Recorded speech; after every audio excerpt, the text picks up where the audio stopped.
Hello friends, स्वागत है मारा वानगी खजाना में। हूँ भावनाबेन राठोड। आज આપણે બનાવીશું એક નવા સ્વાદ સાથે ભજીયા। ફ્રેન્ડ્સ, આ ભજીયા બનાવવામાં ઘઉંનો લોટ, ચોખાનો લોટ, મેંદો, રવો કે પછી બેસન કોઈ પણ લોટનો ઉપયોગ કરેલો નથી। અહીંયા તમે જોઈ શકો છો કે કેટલા ક્રિસ્પી ભજીયા છે। જેટલા ઉપરથી ક્રિસ્પી છે ને એટલા જ અંદરથી સોફ્ટ છે। તમે જોઈ શકો છો કે એકદમ મસ્ત જાળીદાર ભજીયા તૈયાર થયેલા છે। વિડીયો બિલકુલ સ્કીપ કર્યા વગર જોજો। ફ્રેન્ડ્સ, આજે આ વેજીટેબલથી ભરપૂર એકદમ નવા ભજીયા તૈયાર કરેલા છે। અહીંયા મેં એક વાટકી ચોખાના પૌવા લીધા છે। મેઝરમેન્ટ માટે ઘરમાં રહેલી કોઈ કપ કે વાટકી સેટ કરી લેવાની। પૌવા મિક્સિંગ બાઉલમાં ઉમેરી દીધા છે। પૌવાને પહેલાં સારી રીતે ધોઈ લેશું। પૌવા પર ખૂબ જ પ્રમાણમાં ડસ્ટ રહેલી હોય છે, એટલે પૌવાને ધોઈને જ ઉપયોગમાં લેવાના। કોરા પૌવાનો જો તમે ઉપયોગ કરતા હોય તો પૌવાને પહેલાં સારી રીતે ચોખ્ખા કપડાથી લૂછી લેવાના અને પછી ઉપયોગમાં લેવાના। તો અહીંયા તમે જુઓ કે પૌવા ઉપર ડસ્ટ હોવાથી કેટલું ગંદુ પાણી થઈ ગયું છે। તો આ પાણી કાઢી નાખશું અને વધારે એક પાણીથી પૌવાને ધોઈ લેશું। પૌવા સારી રીતે ધોઈ લીધા છે। હવે પૌવા સાથે આપણે 2 ચમચી જેટલું ઘરનું જમાવેલું મોળું દહીં ઉમેરશું। વધારે ખાટું દહીં નથી ઉમેરવાનું, એ વાતનું ખાસ ધ્યાન રાખવાનું। 2 ચમચી દહીં આપણે પૌવા સાથે એકદમ સરસ મિક્સ કરી દઈશું। તો અહીંયા દહીં ને પૌવા એકદમ સારી રીતે મિક્સ કરી દીધા છે। હવે થોડી વાર ઢાંકણ ઢાંકી દઈશું, જેથી દહીં સાથે પૌવા એકદમ સરસ સોફ્ટ થઈ જાય। પૌવા સાઈડ પર રાખી દઈશું અને થોડી આગળની તૈયારી કરી લેશું। અહીંયા એક નાનો ટુકડો દૂધી લીધેલી છે। દૂધી એકદમ સરસ કૂણી લેવાની। દૂધીના આપણે એક મીડિયમ સાઇઝના ટુકડા કરી લેશું। આજે આ વેરાયટી આપણે વેજીટેબલથી ભરપૂર તૈયાર કરવાની છે। રફલી ટુકડા કરવાના છે। તો અહીંયા દૂધી સમારી લીધી છે। સમારેલી દૂધી મિક્સર જારમાં લઈ લેશું। આપણે દૂધી સમારી લીધી ને ત્યાં સુધીમાં પૌવા પણ દહીં સાથે થોડા સોફ્ટ થઈ ગયા। અહીંયા તમે જોઈ શકો છો કે હાથેથી મેશ કરતાં પૌવા સરસ મેશ થઈ જાય છે।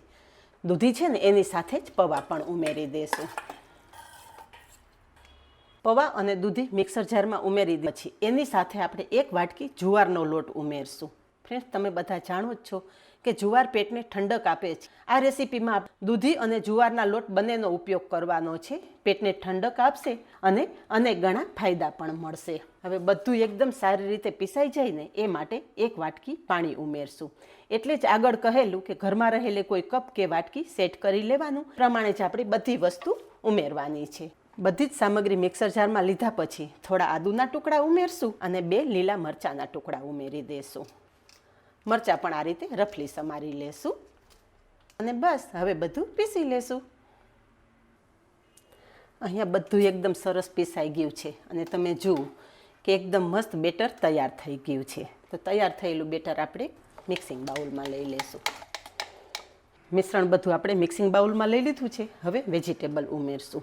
તમારી પાસે જે હાજર હોય ને એ વેજીટેબલ ઉમેરી શકો છો। અત્યારે મારી પાસે છે બારીક સમારેલા કેપ્સિકમ, પત્તાકોબી, ગાજર અને ડુંગળી। તમે ડુંગળી ના ખાતા હોય તો સ્કીપ કરી શકો છો। ફ્રેશ સમારેલા કોથમરીના પાન ઉમેરશું અને હવે બેઝિક મસાલા કરી લેશું। અડધી ચમચી હળદર, અડધી ચમચી લાલ મરચું, અડધી ચમચી ધાણા જીરું પાવડર, સ્વાદ પ્રમાણે મીઠું અને 1 ચમચી વરિયાળી ઉમેરશું અને ખાટો ટેસ્ટ આપવા માટે 1 લીંબુનો રસ ઉમેરી દેશું। બધું જ સરસ મિક્સ કરી લેશું। ત્યાં બધો જ મસાલો મિક્સ થઈ ગયો છે। આગળની પ્રોસેસ ગેસ પર કરીએ। તો ફ્રેન્ડ્સ, આજે આપણે મિક્સ વેજીટેબલ સાથે જુવારના લોટના ભજીયા બનાવવાના છે। તૈયાર કરેલા બેટર સાથે 1 ચપટી જેટલા જ કુકિંગ સોડા ઉમેરશું। વધારે કુકિંગ સોડાની જરૂર નથી અને સાથે 1 ચમચી ગરમ તેલ ઉમેરશું। થોડું ગરમ તેલ ઉમેરશું ને એટલે આ ભજીયા એકદમ સરસ સોફ્ટ થશે અને ઠંડા થયા પછી પણ બિલકુલ ગળે અટકાશે નહીં। અહીં આપણે બધું જ સરસ મિક્સ કરી દીધું છે અને આ બાજુ આપણું તેલ પણ સરસ ગરમ થઈ ગયું છે। તો હવે મીડિયમ સાઇઝના ભજીયા બનાવી લઈએ।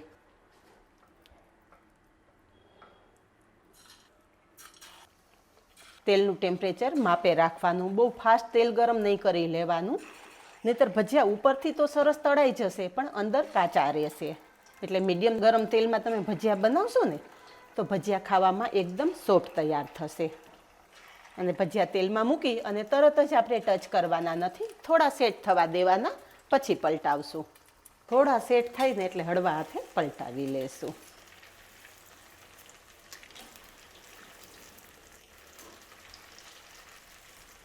અહીંયા ફ્રેન્ડ્સ તમે જોઈ શકો છો કે ભજીયા તળાઈ જાય ને એટલે આ રીતે ઉપર તરવા માંડશે. તમે જોઈ શકો છો ને, તો ગોલ્ડન બ્રાઉન ભજીયા થઈ જાય ને એટલે તેલમાંથી બહાર કાઢી લેશું. તેલમાંથી બહાર કાઢતા જ તમે જોઈ શકો છો કે ભજીયા ઉપર બિલકુલ તેલ નથી દેખાતું. મીન્સ કે આ ભજીયા એકદમ સરસ ઓઇલ ફ્રી તૈયાર થયા છે. તો આ રીતે આપણે બાકીના બધા ભજીયા બનાવી લઈએ. અહીં આપણા ભજીયા તૈયાર થઈ ગયા છે. અવાજ સાંભળીને જ તમને ખ્યાલ આવી જતો હશે કે આ ભજીયા કેટલા ક્રિસ્પી તૈયાર થયા છે.